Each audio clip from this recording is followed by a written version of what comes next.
어, 이 세상에는 두 종류의 증인이 있어요.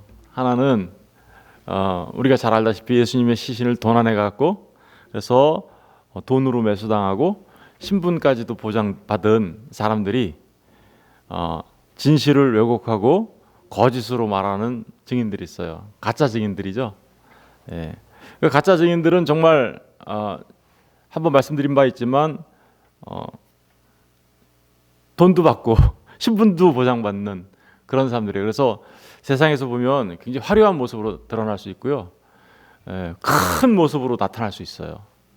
근데 진짜 증인들은 누군가가 뭐 신분을 보장해 준다거나 아니면 뭐 돈을 준다거나 이런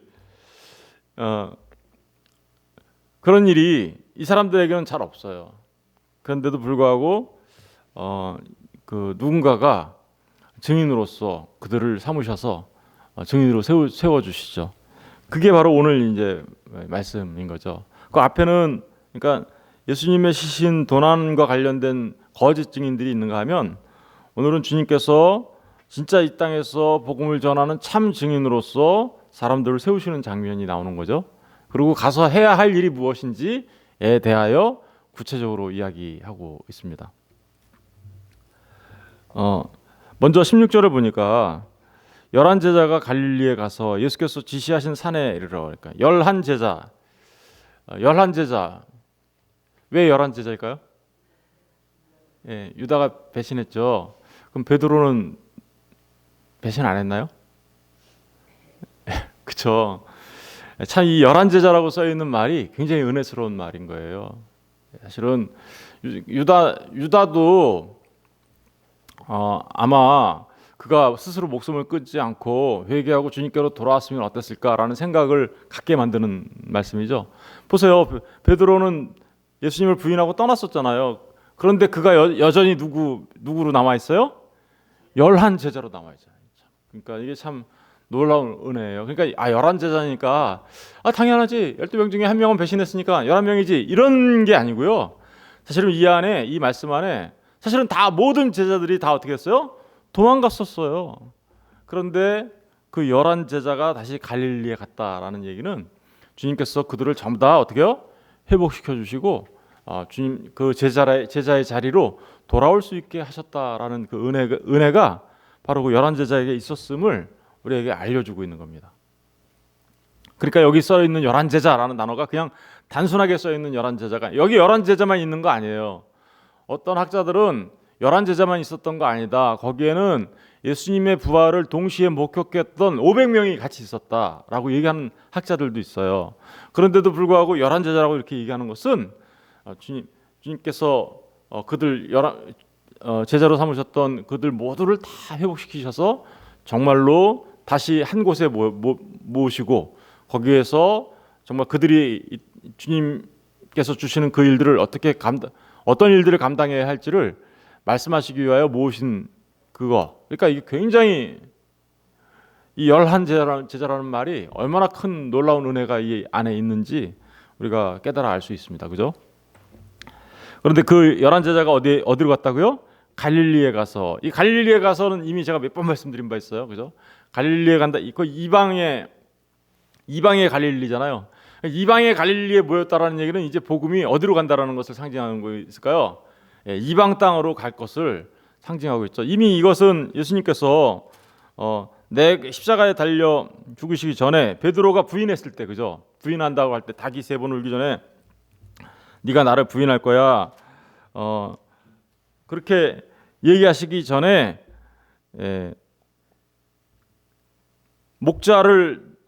목자가 치임을 당하면 양떼가 다 흩어질 터인데 그러나 내가 살아난 후에는 너희보다 먼저 갈릴리로 갈 거야라고 하신 그 말씀대로 갈릴리로 가서 제자들을 만나는 그것이 지금 이루어지고 있는 거죠.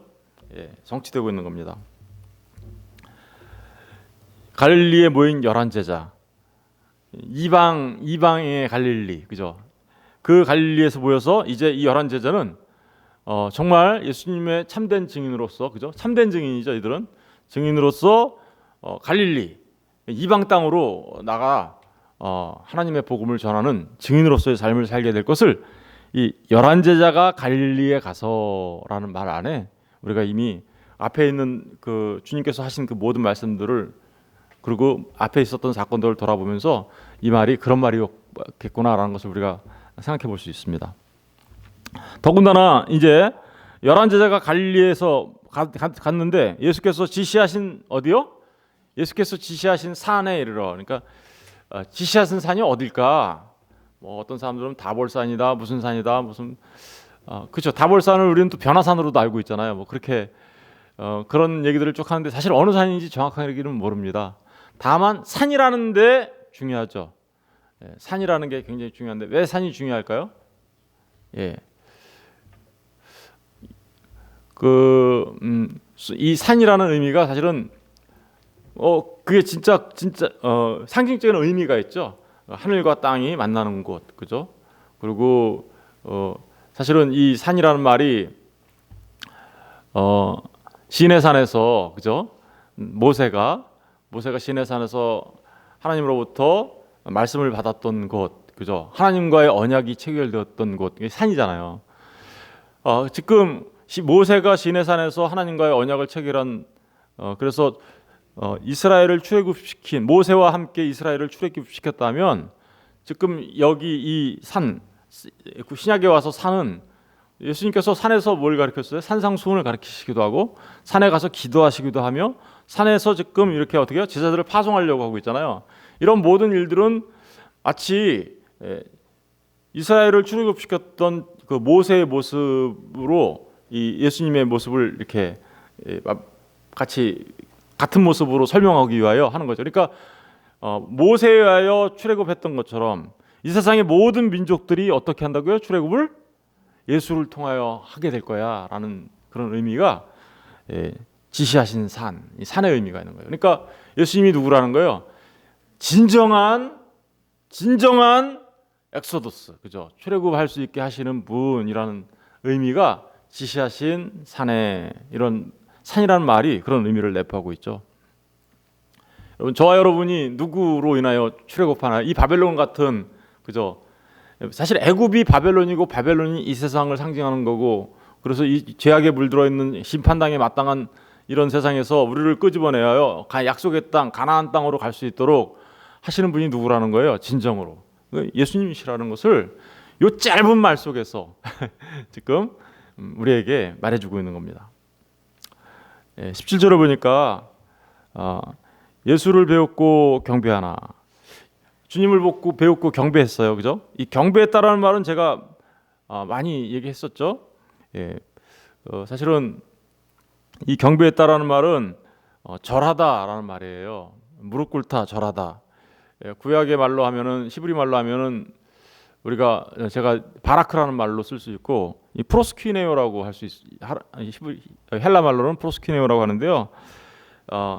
예수를 배웠고 경배하다. 그들 앞에 예수님 앞에 어떻게 했다고요? 무릎을 꿇고 주님을 경배했다. 다시 말하면 주님을 섬겼다라는 말이 되는 거예요. 보세요. 주님은 자기 자신을 뭐라고 설명했었나요? 나는 이 땅에 섬김을 받으려고 온 거 아니야. 섬기러 왔어라고 얘기하셨어요. 그죠? 섬기러 왔다. 그래서 그 섬김이 뭘로 나타났나요? 예수님의 순환과 죽음으로 나타났죠. 자신의 목숨을 내어주는 것으로 나타났죠. 그랬더니 지금 어떻게 됐어요? 부활하시고 지금 부활하셔서 어떻게 해요? 제자들 앞에서 섬김을 받으시는 존재가 되었어요.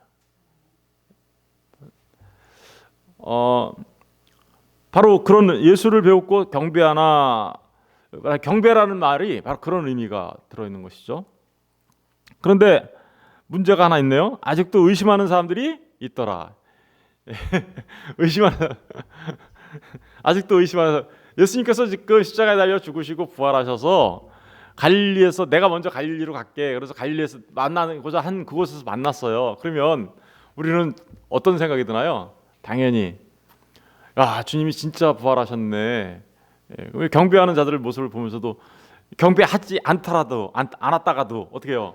진짠가? 이러면서 했을 텐데 아직도 의심하는 사람들이 있다라는 이런 표현이 있는 거 보면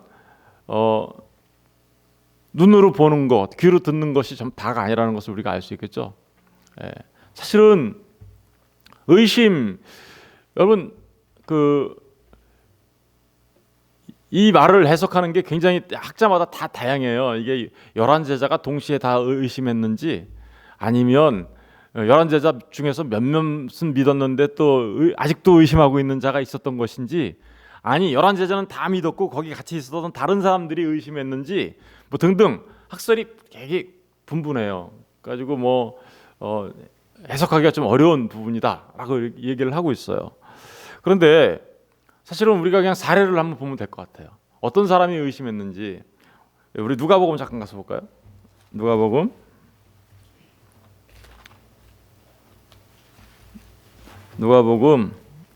24장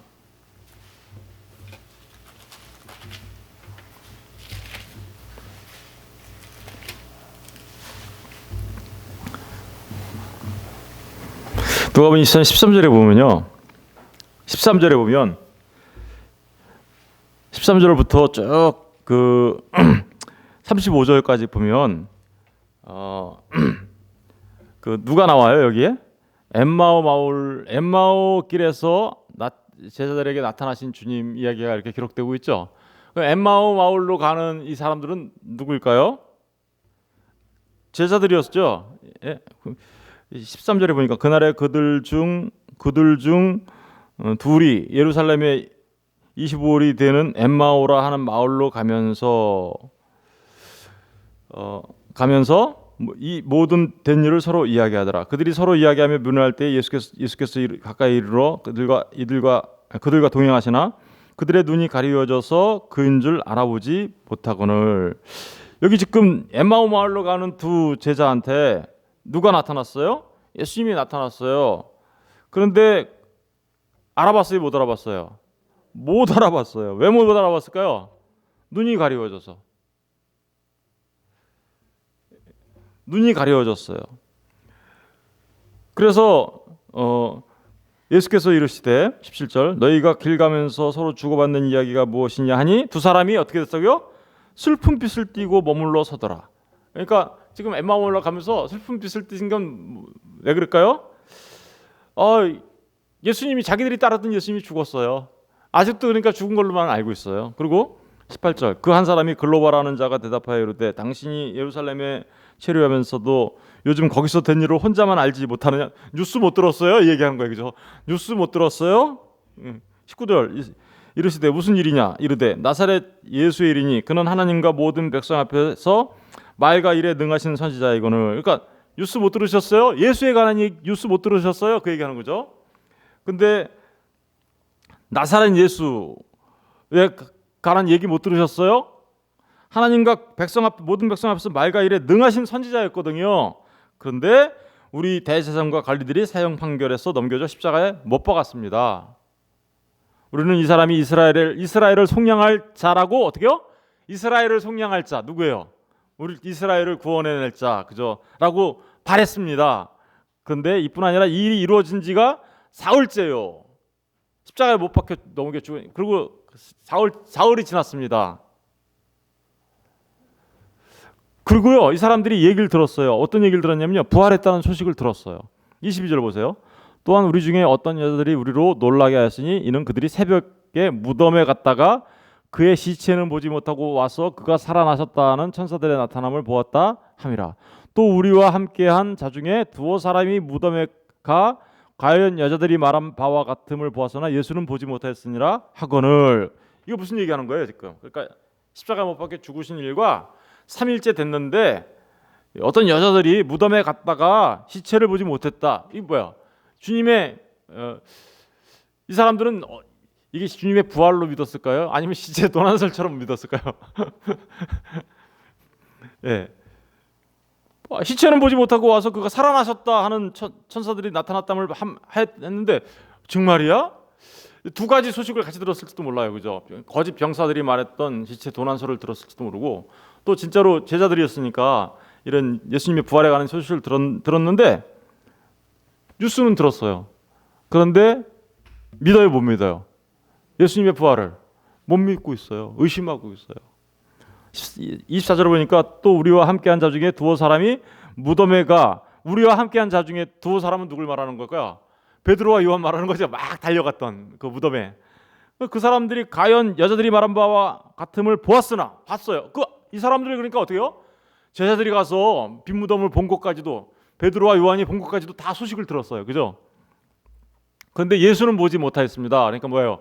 부활한 예수는 보지 못했으니까 무덤은 비었는데 부활하신 예수님은 보지 못했다고 하니까 거짓 병사들이 말한 그게 맞는 거 아니야? 시체 도난설? 뭐 이런 식으로 생각했을지도 모르겠어요. 그죠? 그런데 예수님이 이제 그때부터 어떻게 해요? 25절 이르시되 미련하고 선지자들이 말한 모든 것을 마음에 더디 믿는 자들이여 그리스도가 이런 고난을 받고 자기 영광에 들어가야 갈 것이 아니냐 하시고, 여기 보니까 그러면서 모세와 모든 선지자의 글로 시작하여 모든 성경에 쓴 바 자기에 관한 것을 자세히 설명하였다. 그런데도 아직도 못 알아봐요. 그러다가 나중에 알아보죠. 31절에 보니까 그들과 함께 30절에 그들과 함께 음식 잡수실 때 떡을 가지고 축사하시고 떼어 그들에게 주시니, 떡을 떼어 축사하시고 떼어 그들을 뭐 한 거예요? 성만찬 재현한 거죠. 그죠? 그랬더니 그들의 눈이 어떻게요? 밝아져 그인 줄 알아보더니 예수는 그들에게 보이지 아니하시는지라. 그들의 눈이 밝아져서 어떻게 했다고요? 알아봤어요. 그러니까 지금 갈릴리에서 11제자가 모이고 거기에 또 다른 사람들이 있었는지도 모르겠는데 그들 가운데 예수님을 의심하는 자들이 있었어요. 누구처럼 됐을까요? 마치 엠마오 마을로 가고 있는 두 제자 같은 그런 상태로 남아 있었던 자들이 있었다라는 거죠. 그게 제자들 가운데 있었는지 아니면 학자들의 말에 따르면 거기에 500명이 같이 있었는데 부활하신 예수님을 동시에 목격했다라는 그 고린도전서 15장의 그 말씀처럼 500명이 같이 있었는지는 모르겠어요. 그런데 어쨌든 그 안에는 이 엠마오 마을로 가는 두 제자와 같은 상태로 남아 있었던 자들도 있었다.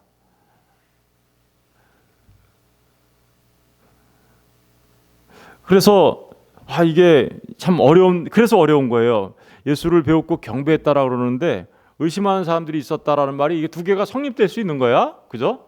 두 개가 의심하는데 어떻게 경배했을까? 뭐 이런 것 때문에 어려운 거라고 생각하지만 결국은 이들에게 주님께서 대위임 명령을 주셨다라는 건 뭐예요? 저는 그렇게 믿어요. 이들에게 주님이 눈이 어두워졌던 그들에게, 그죠? 아까 엠마오 마을에 갔던 자들처럼 눈이 어두워졌던 그들의 눈을 뜨게 하셔서 정말 주님이 누구인지 알게 하셨다. 그리고 그들에게 마침내 뭐예요? 18절 이하 20절까지의 그 대위임 명령을 주셨다라고 믿습니다. 여러분 18절 이하의 이제 그 20절까지 부분들을 우리가 한 세 부분으로 나눠서 생각할 수 있어요. 첫 번째는 18절 부분인데 예수께서 나와 말씀하여 이르시되 하늘과 땅의 모든 권세를 내게 주셨다. 그러니까 주님이 받으신 권세, 그러니까 그 권세, 주님이 받으신 그 권세를 바탕으로 어떻게요? 제자들이 세상으로 갈 수 있게 되었다. 그러니까 우리가 증인으로서의 삶을 살 수 있는 그 증인으로서의 삶은 어디서부터 나오는 거예요? 주님이 받으신 그 권세로부터 나오는 거예요. 우리가 스스로 가서 할 수 있는 게 아니에요. 그리고 그 권세로부터 나와서 마침내 우리가 세상으로 향하여 갈 수 있다라는 거예요. 그런데 가서 해야 될 일들이 이제 19절부터 20절 초반부까지 나오는 거죠. 20절 초반부까지 주님께서 모든 권세를 받으셨는데 그 권세를 받으신 예수님께 그 권세를 받은 자들이 또 세상에 나가서 해야 할 일이 무엇인지에 관한 내용이 19절부터 20절까지 나오고, 그리고 마지막 부분은 그러한 가서 세상에 나가서 증인으로 사는 그들과 주님이 영원토록 함께 있을 거다라는 것을 약속해 주시는 부분이죠. 약속이죠. 그죠? 약속. 그러니까 뭐예요? 우리가 증인되는 증인이 되는 그 근거는 어디서부터 나오는 거예요? 주님이 받으신 권세로부터 나오는 거고, 그리고 증인으로 산다라는 것이 무엇인지에 관한, 증인은 무슨 일을 하는지에 관한 내용이 나오고, 그리고 그런 이 증인의 삶을 살아갈 때 혼자 하는 게 아니에요. 그죠? 누가 함께 하시는 거예요? 주님이 함께 하신다는 사실을 우리에게 지금 요 말씀 속에서 알려주고 있습니다. 그러니까 증인으로 산다라는 거는요, 우리의 능력, 우리의 힘으로, 우리의 지식으로 하는 것이 아니다. 그것은 주님으로부터 나온 권세를 통하여 하는 것이다. 그런데 그 권세를 통하여 하는 일의 구체적인 내용은 가는 거다. 누구한테 가느냐? 모든 민족에게 간다. 그러니까 갈릴리라는 말이 아까 그런 말이 있잖아요. 이방 땅 가서 제자 삼아 아버지와 아들과 성령 이름으로 세례를 베풀고 내가 너에게 분부한 모든 것을 가르쳐 지키게 하는 거다. 이 부분을 이제 내일 더 이제 생각해 보도록 할게요.